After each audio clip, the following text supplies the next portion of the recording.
Basically किसी भी topper का अपन देखेंगे सब एक ही चीज़ बोलते हैं कि सबसे पहले पता होना चाहिए कि एग्ज़ाम क्या है, कितने फेज़ हैं, यूपीएससी क्या मतलब प्री होता है, मेंस होता है, इंटरव्यू होता है, आपका कितना टाइम जाने वाला है, आपका अगर कोई स्टेज में क्लियर नहीं हुआ तो आपको वापस से एग्ज़ाम देना पड़ेगा। ऐसा नहीं है कि बस आंख बंद करके देने लग गया कि भाई प्री देना है।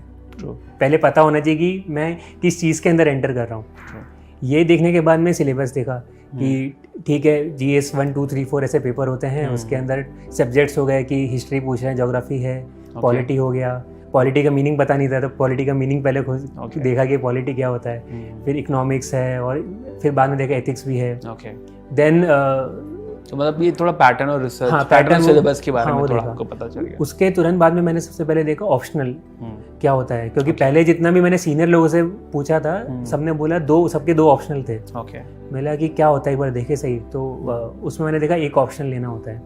तो आई थॉट कि यार सबसे पहले एक बार ऑप्शनल दिमाग में क्लियर कर लेता हूँ। तो I talk to a friend of mine Akshay Godara, जो भी राजस्थान गार्डन में है, एंड उनसे मेरी बात हुई थी, he is my batchmate from IIT।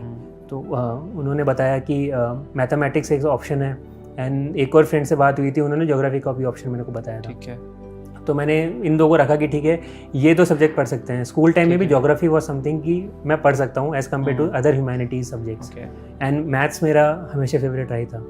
तो एट दैट टाइम मेरी उससे बात हुई, and within 5 minutes I made a decision कि I will take UP maths as an optional. How was that decided? So he gave me some 2-3 very good arguments, which I would also like to share with people. Generally, people fear taking engineering वाले optionals जो होते हैं, they want to go to humanities. इन सबसे बड़ा जो thought लोगों के mind में आता है that is कि one humanities वाले के अंदर थोड़ी subjective marking हो जाएगी तो कुछ तो नंबर मिलेंगे, और इसमें boolean marking आई तो अगर नहीं हुआ तो तुमको कुछ नहीं मिलने वाला। 2 ओवरलैप हो जाएगा तुम्हारे ह्यूमैनिटीज़ का तुम्हारे GS के साथ में, तो उसका फ़ायदा मिल जाएगा। तो I gave him these 2 arguments की मैंने एक जने से बात करी, he gave me these suggestions.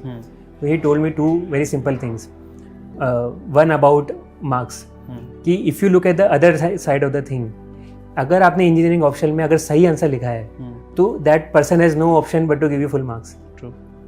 History में if you write even the best answer they will give you 5 marks 6 marks out of 10। अगर मैथ्स में अपने फुल अगर सब कुछ अच्छे से कर दिया you will get 10 out of 10। But scaling अगर आप कुछ भी होता है, मान लो आई डोंट नो कि didn't know at that time कि स्केलिंग टाइप कुछ भी चीज़ होती है, मतलब फिर भी 10 में से 8 नंबर तो मिल जाएंगे या 7 नंबर भी आ जाएंगे, तो you are getting marks. Also जब अपन इवन इंजीनियरिंग का या कुछ भी अपन आंसर करते हैं तो we don't just go and write the answer itself, objective paper नहीं है, we write all the steps कि first step, second step, third step, and suppose आपने लास्ट स्टेप में जाके गलती करी तो जो भी एग्जामिनर होगा वो आपको पिछले सेकंड लास्ट स्टेप तक के पूरे नंबर तो देगा, लास्ट स्टेप में देखेगा कि ठीक है लास्ट स्टेप में गलती करी थी। ऐसा नहीं है कि कंप्लीटली बूलियन मार्किंग है। Then second about the overlap, he said किसी GS लेवल जो नॉलेज होती है that you can't write in optional का एग्जाम, ऑप्शनल पेपर के अंदर, एंड ऑप्शनल की जो नॉलेज होती है you can't write in GS exam. This is one fact. Second, suppose you have taken geography optional, it is 1/3 of GS 1। now suppose उन्होंने 80 marks या 90 marks का geography पूछ लिया, even the best of the best they will score 50% marks in geography GS 1 paper even if they have geography optional। तो उनके आ जाएंगे say 45 marks out of 90। अब तुमने भले ही तुम्हारा कोई ऑप्शनल था, तुमने GS अगर ज्योग्राफी GS लेवल की पढ़ाई करी है, you can score easily 30 marks, 30% marks तो ला सकते हो। How much difference are you creating? 15 marks, 15 marks आपने लूज करे। नाउ सपोज मैथ्स ऑप्शनल जैसे उस वक्त काफ़ी हाई स्कोरिंग जा रहा था, suppose you score 330 in maths और उस ज्योग्राफी टॉपर के ही स्कोर 300 इन ज्योग्राफी, तो आपने 30 मार्क्स का यहाँ पे कर लिया ना, तो ultimately you are 15 marks ahead. तो he gave me the simple सी एडवाइस, आई वाज लाइक कि अननेसेसरीली मैं मेरा टाइम वेस्ट कर रहा हूँ, लेट्स गो विद मैथ्स, सोचना ही नहीं है, I don't want to follow any other advice. Now I have decided maths करना है, no second thoughts about it.